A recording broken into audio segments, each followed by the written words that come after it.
Good afternoon, everybody. The September 14th, 2018 specially called Veterans Land Board meeting will now come to order. Before we get to our first item on the agenda, I want to state for the record that we do not have visitors in the room for today's meeting, just members of VLB staff. First item on the agenda, and actually before we do that, I needed to invoke, since this is being held specially via video conference, Texas Government Code Section 551, Tech 127, and Texas Department of Information Rules and Guidance. Board members Andrew Kobos and Grant Moody will be joining today's meeting via video conference. Per Texas Government Code 551, Tech 127, Section C, the VLB chairman, me, is physically present at one location of the meeting that is open to the public during the open portions of the meeting, but as I stated, there are currently no visitors from the public for today's meeting. First item on the agenda is approval of the minutes from our last meeting on August 10th, 2018. After the board has had a chance to review and assuming no questions, comments, concerns at this time, I could entertain a motion to confirm said minutes.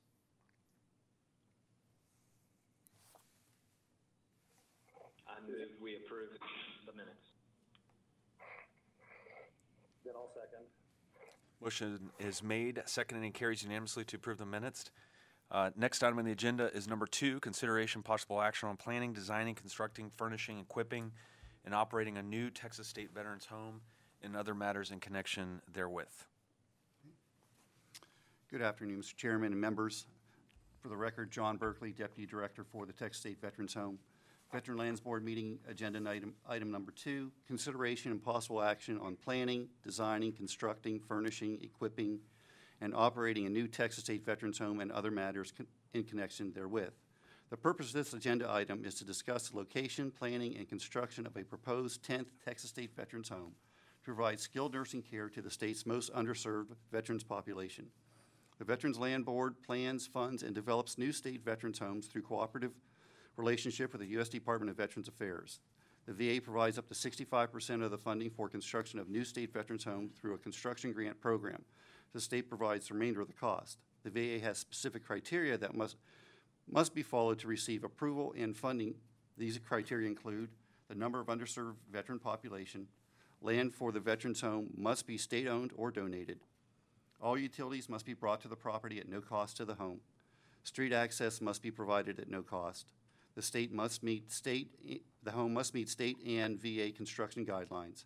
State must certify the availability of matching funds in the amount of at least 35% of the projected construction cost. Based upon a review of the Texas veterans population age 65 and older and the primary and secondary counties as provided by the VA, the Dallas-Fort Worth area has the highest unmet need for skilled nursing care facilities for veterans. The top 3 geographic areas with the highest level of unmet need are Dallas-Fort Worth area with over 115,000 veterans aged 65 and older, followed by North Houston and San Antonio.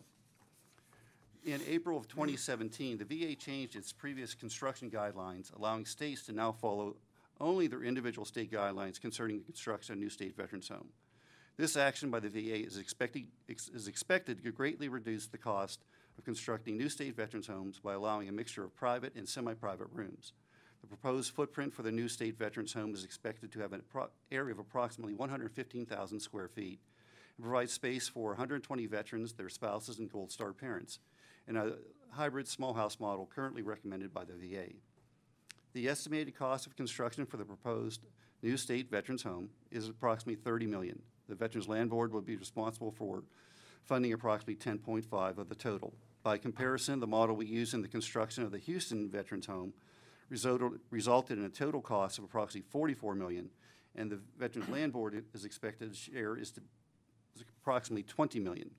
Due to significantly lower expected construction costs of the proposed new state veterans home, recent projections by the Chief Investment Officer indicate that the Veterans Land Board will be able to fund its share of the projected construction costs of the new state veterans home from the VLB's Veterans Home Surplus Fund, while still maintaining adequate cushion against any currently unanticipated future expenses. To secure a place on the VA's next priority list, all required documentation must be submitted to the VA by April 15th, although the VA staff recommends that documentation be submitted by April 1st of 2019. VLB staff recommends that the board authorize staff to commence all necessary actions required to research, plan, and locate proposed sites in the Dallas-Fort Worth area for the design, development, and construction of a 10th Texas State Veterans Home. Upon completion of these activities, the staff will return to the Veterans Land Board with a specific recommendation for the location of the 10th home in the Dallas-Fort Worth area. I am happy to answer any questions. Any questions from the board at this time? I don't have any questions.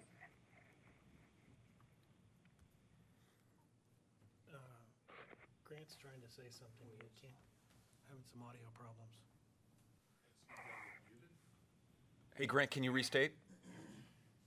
Yeah, sorry, I was muted. I was just wondering, right now, we're just looking at the Dallas-Fort Worth area. We haven't narrowed the location at all beyond that. That's what I was hearing. That is correct. Okay. And in terms of, one of the criteria that's outlined in the brief is land for the veterans home must be state-owned or donated. That is correct.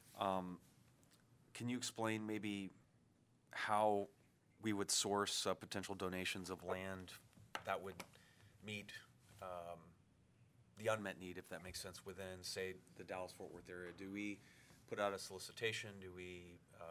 Typically, well, we could do a solicitation. We could also reach out to the Veteran County Service Officer in each of the counties to see what information they have on available land that's in that area. It could be city-owned, county-owned, and go that route. We also look at any land that the state currently owns that has, we're looking at a footprint of 15 to 20 acres. And so we work with that area, but in the past, we've done a mix of both, of using a solicitation and also direct outreach, as we did after the property in Fort Bend proved unbuildable. And so assuming the board makes a motion to commence the diligence on a proposed site, is your expectation or your projection that you would come back to the board with, say, top 3 sites, top 5 sites? Absolutely. And then we would kind of refine the search as we move forward? Or?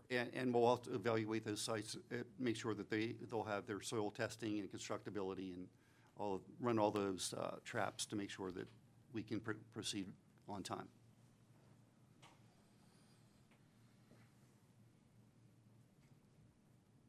John and Rusty, this is, I have a quick question. I think I have an understanding of what the answer is going to be, but by approving this today, this doesn't tie us into anything, right? This doesn't tie us into building a home, doesn't tie us into building a home in a specific area. We're just conducting diligence now, right? Rusty Martin, Chief Investment Officer. And that's right, Andrew. All this is doing is you're authorizing staff to enter into the steps necessary to start the process to try to identify an acceptable site and a relationship with a community to develop that site so that it's appropriate for the construction of the home. And then everything else would flow after that. Right. Sounds good.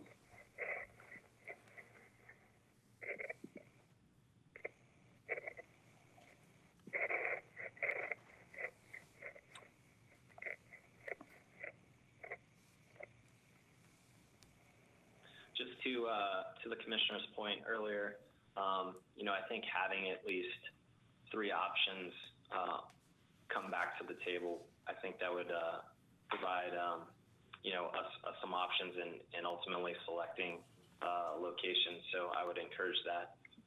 Certainly.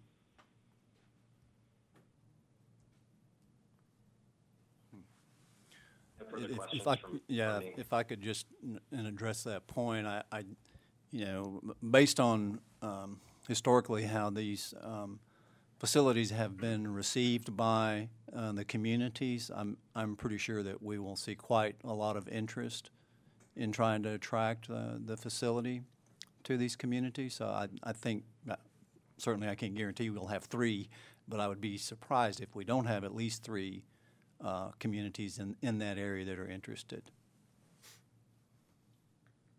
Okay.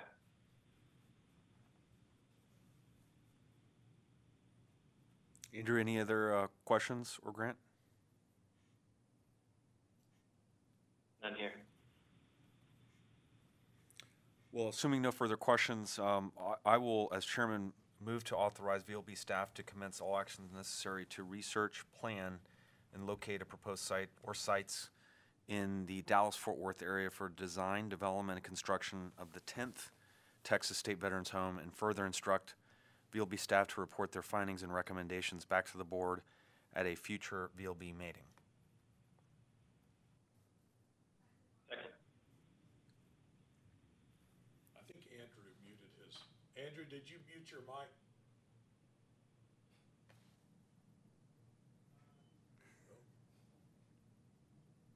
Andrew, I don't know. Oh, there you go.